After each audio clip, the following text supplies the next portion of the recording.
Hey guys, Pup C here, and it is another week of vegan news. So everything I'll be talking about has an article link on my BlueSky account. So I'm not just making up these news stories out of nowhere. They definitely all have sources. And yeah, if you want to check it out and read more into each of these topics, just follow me on Pup C Raw, BlueSky, or I think you could just look at the page, so easy peasy. But starting at the top, I saw an article that the secret to saving money at the grocery store is actually following a vegan diet. This is the second article I've seen like this in the past month. So definitely the research is in, it'll save you. This particular article said that you could save about $900 a year just following a vegan diet. And I'm sure you can do even better than that because the cheapest foods out there are vegan staples. Rice and beans and vegetables and fruits. Fabulous. All right, well, we have some other things popping. Like there was St. Patty's Day this past week, and another delicious recipe that came out.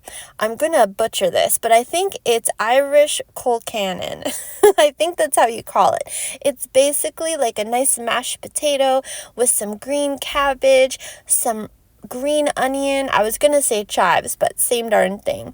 And you just mix it up. It looks so tasty. You can't go wrong with potato. But there was a great vegan recipe for it that I posted as well. Now, PETA has been releasing some banger ads. There was one they had just put out earlier in the week, and it was all about promoting adoption versus pet buying. They had the actor Dylan McDermott, and he is someone I know from American Horror Story. I'm sure he's been in so many other things, but that's all I can think of. He was the lead in the first season of American Horror Story. And anyways, he got this adorable dog that he adopted, and I guess it goes with him on set, and it's just a fantastic ad because so many times people think about and talk about PETA like it's always a very in your face and aggressive and kind of those horrifying videos and shots that they'll show you, which honestly I feel has its place. But the past few PETA ads have really been reaching out to the mainstream public. Easy to digest, making really strong points, so bravo, PETA. And then I saw there was a new vegan product launched. People love simple ingredients. This product is a cereal, a breakfast cereal that has one ingredient, and it is cornflakes, baby. So I'm sure you could guess what the one ingredient is. It's by M&S. They just launched this new product, and I find that hilarious. I think this is maybe the most simple cereal you can possibly buy, the one ingredient cornflake. Heck yeah. I'm positive it's gonna have a good public reaction on the market. Speaking of other products that have been released this week, I saw another vegan milk. So there has been a whole range that have been popping up over the past few months. I saw potato milk, pecan milk. There's so many. And now this week I saw chia milk. So from chia seeds. Now, chia seeds, some fun facts. They say about 8-ounce servings, they're going to give you 740 milligrams of plant-based omega-3 fats. It is a rich source of fiber, of protein, of calcium, of vitamin D. It doesn't have sugar added, so just great chia milk that's available. And I usually say you can make your own vegan milk with pretty much anything. Chia, I feel like that would be very hard to make on your own. So for that, I would probably have to buy it myself too. I think they have special equipment that can finely ground those chia seeds because I can't imagine being able to blend that up and make a milk out of it. It'll probably be really goopy. So it's one product that maybe I'll let the manufacturers create for me. Now, another popular thing is the White Lotus TV show. So people have seen, just this past week, there was a great clip of actor Jason Isaacs. And I won't go into that clip, but it's been popping up all over the interwebs here. And something cool about this actor, Jason Isaacs from White Lotus, is that he said he did a Veganuary back in 2021. And ever since that Veganuary, going vegan for January, he decided this is for me. He just stuck with it. So he's been vegan since January of 2021, baby. And it's been challenging. He's like, yeah, even for White Lotus, I found it extremely difficult to find vegan foods to eat. But he stuck it out. I know a lot of people would just give up. Not him. Heck yeah. Although by this time, he's 4 years into being a vegan? So he's good. I know it's more difficult when you first start, but just hang in there. It's going to get easier and easier. Any lifestyle that's brand new to you is challenging. But the longer you do it, I promise, just the easier it gets. If anyone's in the Philippines, there's coming up Veg Fest. It's March 29th and 30th. I guess it's their 10th year holding this vegan festival and the largest of its kind in the whole country of the Philippines. So it's free admission if you're in the area in the Philippines. That sounds like a really fun time. Lots of cool vendors. Something else I saw that I love. I just love the trajectory of where agriculture is moving in the future, especially when it comes to ending animal agriculture. There was an article about a large chunk of land in Wisconsin that was purchased to make room for egg protein production. And honestly, in any previous time period, you would imagine, great. They're going to bring in all these hen houses. It's going to be horrible, crammed little cages and shove as many hens as you can into this massive warehouse, just nightmare scenario. But instead of that, there's a Finnish company. Again, I hope I don't butcher the name. It looks like One Go. It's either Onego or One Go Bio. Now, it's this Finnish company who bought that land in Wisconsin, and they're actually going to do precision fermentation to create their egg proteins. So no animals are used. There's going to be no live chickens, no animals. They're just using precision fermentation to create these proteins. It is the way of the future. Science is amazing, and I feel like it's making this huge impact. Now, on that same topic of using science to create amazing things and protecting animals from slaughter, South Korea comes into play. All right, South Korea is investing $10 million into a new cultivated meat research center. So they're moving the whole future of meat away from antiquated methods of animal agriculture that involves torture and murder of innocent animals. No, baby. We're going to the lab. We're making cultured meat in a lab. No more animals have to suffer for this. It's amazing. So people who want real meat, I don't relate to that, but lots of people do. They can have it, and an animal doesn't have to get hurt in the process. It's just like, what is this dreamy future that I see? Fabulous. These things are happening. So it's really positive news this week, in my opinion. Now, a Canadian food biomanufacturing report, they estimated that by 2025, the whole industry could be valued at $18.8 billion and generate about 125,000 new jobs. So you want to think meat grown in labs, not from those animals who get slaughtered like traditional methods. You want to think about leather made from things like mushrooms. So biomanufacturing, it's a big range of products, and it's all about using, a lot of vegan sources, but it goes even beyond that. It's very interesting. It's a bright green future for us. So really cool articles to check out this whole past week, more sciencey and detailed than some of the fluffier ones that come up. And another one that's a little more sciencey, there's this company that has, it's a fungus that they use, like a mushroom fungus. It's called the Rhiza mycoprotein. Now, again, my pronunciation might be insane. So again, I refer you to the article for how you can pronounce this. I don't know. But to me, it looks like Rhiza mycoprotein. And the whole point is it's a vegan product, and people use it for meat textures and taste. It's kind of mushroomy, umami, hearty. Sometimes you can make whole vegan burgers out of it. But the biggest way that this company has been selling their product recently is to major meat companies. So imagine if a beef blend from a traditional meat source, they'll say, okay, we're selling our meat blend. It's 100% beef. That's all slaughterhouse cows right there. But if they're incorporating this new product into it, it's rhiza mycoprotein, and that could be crazy the way I'm saying it. But this vegan product, if they make that a 50 blend, because they did do test studies, they're not just buying it for the goodness of their hearts, trying to go to a vegan world. They tested this product, and actually the people who are taste testing, meat eaters, I'm positive they didn't have vegans in there. So meat eaters eating these meat products, they love the ones that was blended with that vegan rhiza mycoprotein. So that was the winner. It's also, I'm sure, cheaper than, live animals that you have to raise and slaughter and all that nastiness. So imagine if a traditional beef blend was 100% beef, right? And now that you have this new vegan product, you can cut it in half. So you're going to have 50% of the vegan product, 50% of the cow. It's not ideal, it's not vegan because you're still using real cow meat, but you just cut the use of slaughterhouse cow meat in half. Now, I'm sure I said that in a really roundabout, crazy way, but basically the moral of the story here is that meat companies are incorporating vegan products, and so they're using less and less of actual animal meat, which is amazing. It's a beautiful future. It's healthy to use these plant products.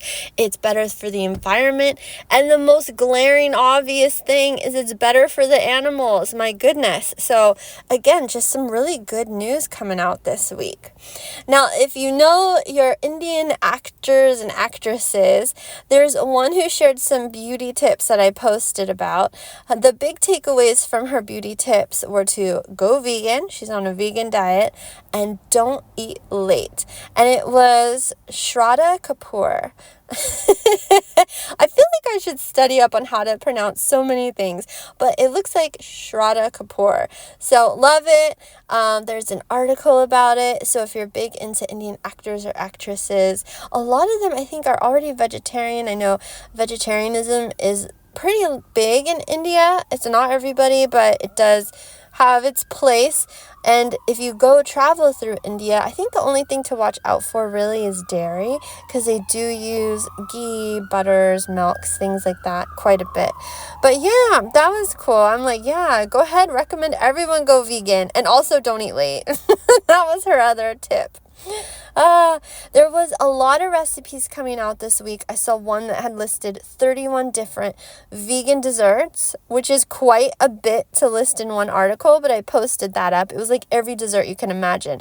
Vegan cheesecakes and brownies and ice cream and tarts and cakes and cookies and halva, muffins, sorbet, mousse, pies, macarons, sauces. I mean, it's quite a bit of stuff. So that looks very delicious. Now, there was a market study done on the global vegan footwear industry, and that is also experiencing an unprecedented surge. I feel like all vegan markets have been surging. I haven't seen one downturn, seriously, because when I look through the news, I'm looking through all of the vegan news, which is the good, the bad, the ugly, but there's no market reports that show downturns. I will see notices of certain restaurants that may be closing, things like that, but then I'll see a bunch more opening.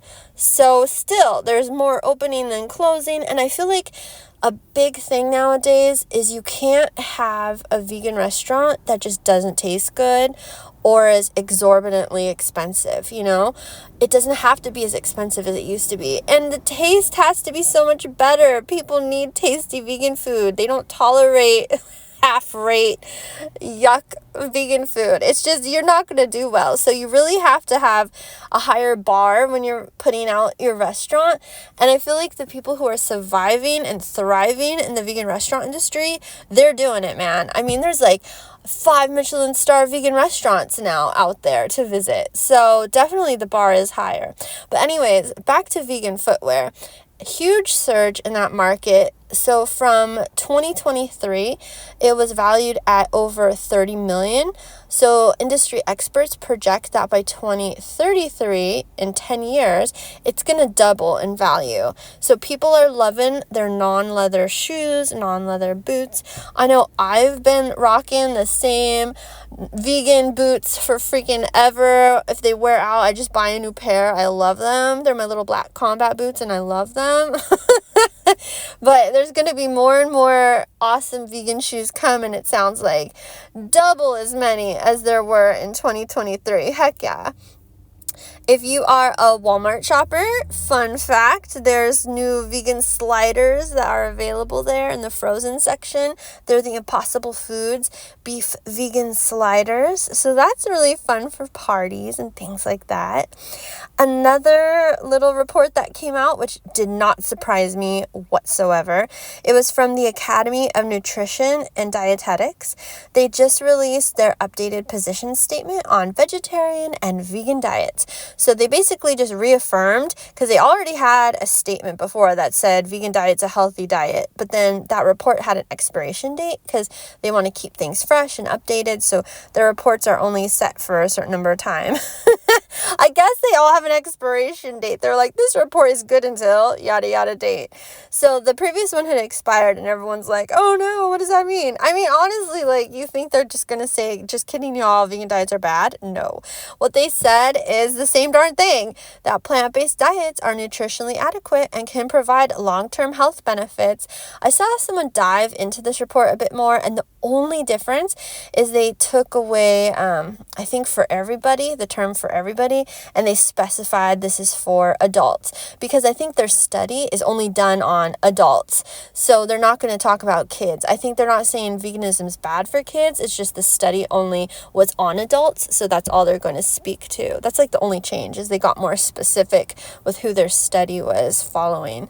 But yeah, anyways, they still are recommending a vegan diet. It can be very nutritious unless you live on beer and Oreos. So just have a diet that makes sense, right? Okay, another vegan market that's booming is the vegan pet food market, okay? So 2024, the market was valued at over $10 billion, and it's projected to reach approximately $19.7 billion by 2034. So in 10 years, it's going to almost double as well, which is wild. Like, all the vegan markets are doubling in 10 years. That is amazing. So that's something exciting for all the pets out there. I know there's a lot of lab-grown meats that are trying to get geared towards the cat food market. I haven't seen any released. I've seen a lot of ads for upcoming companies that are planning to release, but not much has come up where they're putting out this cat food to the mainstream public yet. So I'll keep an eye out for that too. All right, so cosmetics industry. Okay, I think this is one of the last market reports, but the vegan cosmetics industry, there's just one industry after another in the vegan world that was releasing reports, really good reports this week. For cosmetics, it looks like in 2024, vegan cosmetics were at $17.9 billion, and by 2032, which is only 8 years, so not even a full 10 years later, it's going to jump to $28.7 billion. So this huge bump again. It's just sky high. Things are going to the top, people. Like, veganism is rising. People want good vegan products. That includes cosmetics. That includes pet food. That includes footwear. So everywhere I look, it's just positive reports. I cannot help it. And again, when I look at the news, anyone can do this on their own. Investigate. Look at vegan news sources. Look at mainstream news sources.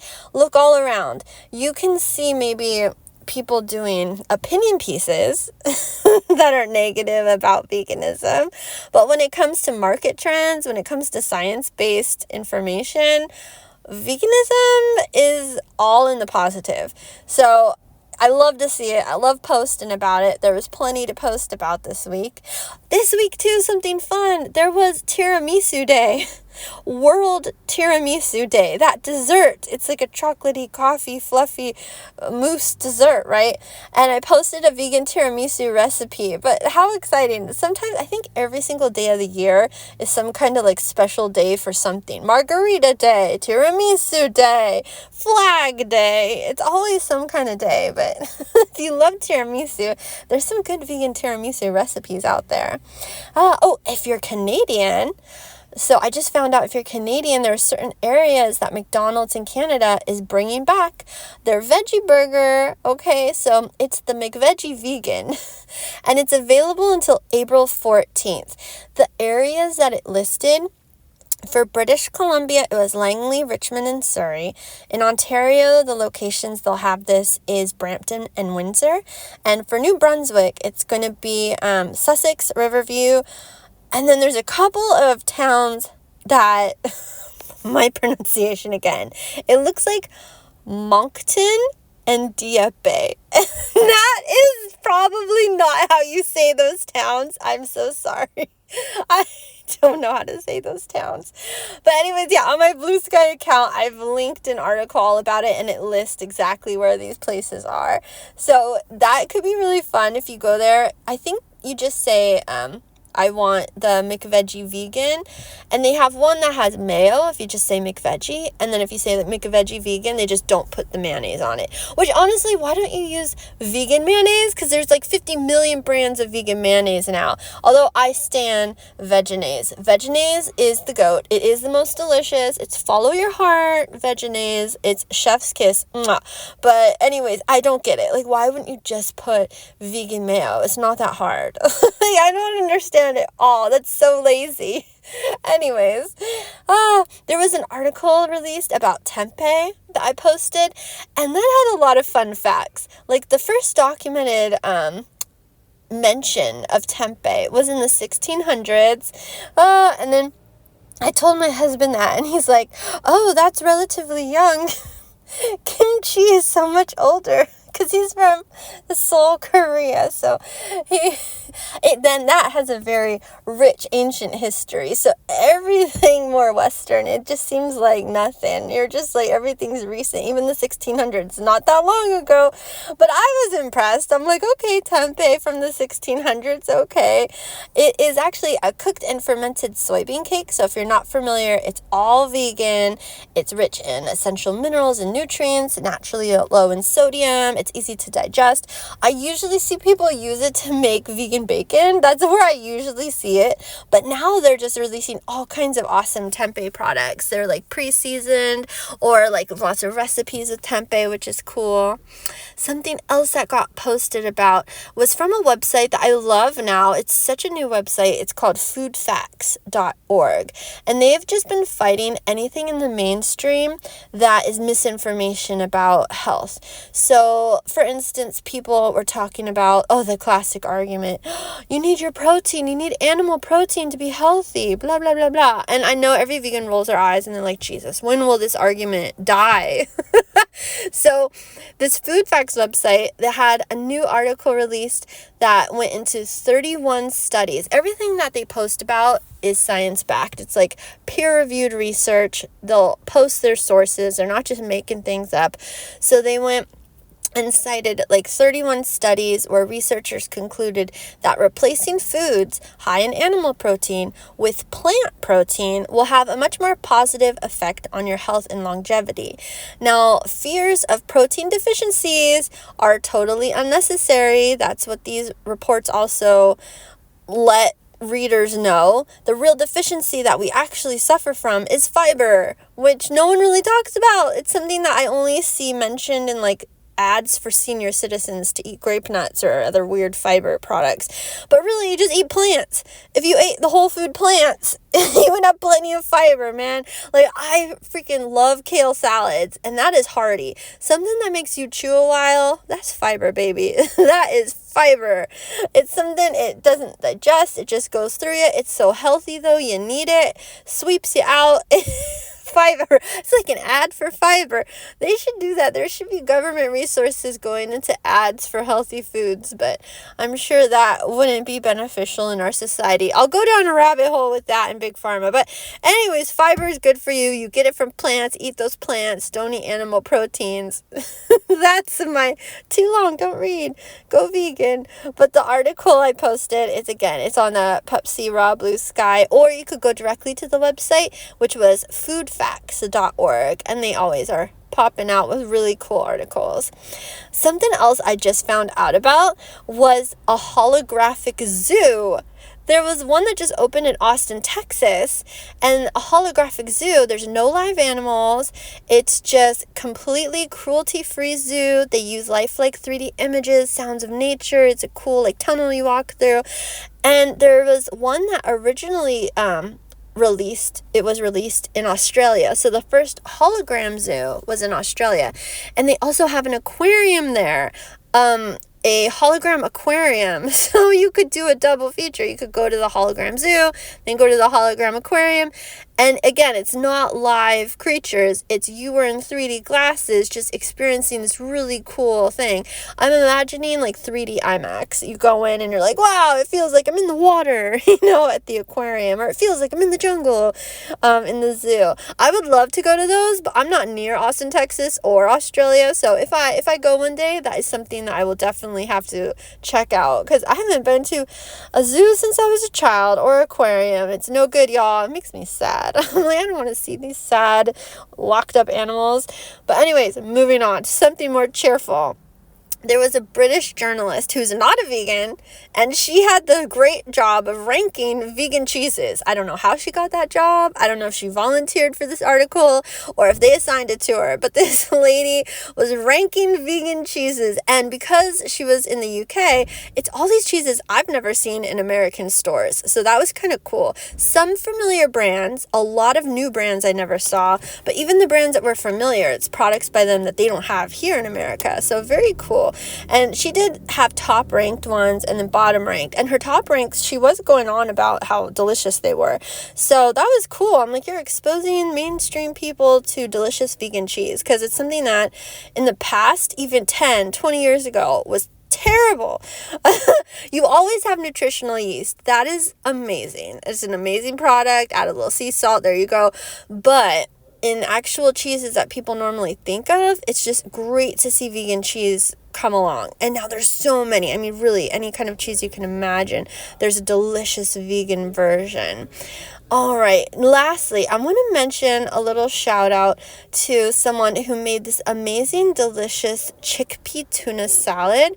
I posted up the YouTube video link, but it looks so good. It was just smashed chickpeas, and she used Vegenaise because she's smart and she knows tasty stuff. She used Vegenaise, and you use you could just check out her recipe. It's super easy. There's really good veg in there. I think she used like celery and onion, like things you would imagine, but all mixed together. It looks so tasty. So anyways, I'll end on that because what a fun, like tasty way to end. But anyways, guys, I hope you are all well, and I will catch you next week for more vegan news.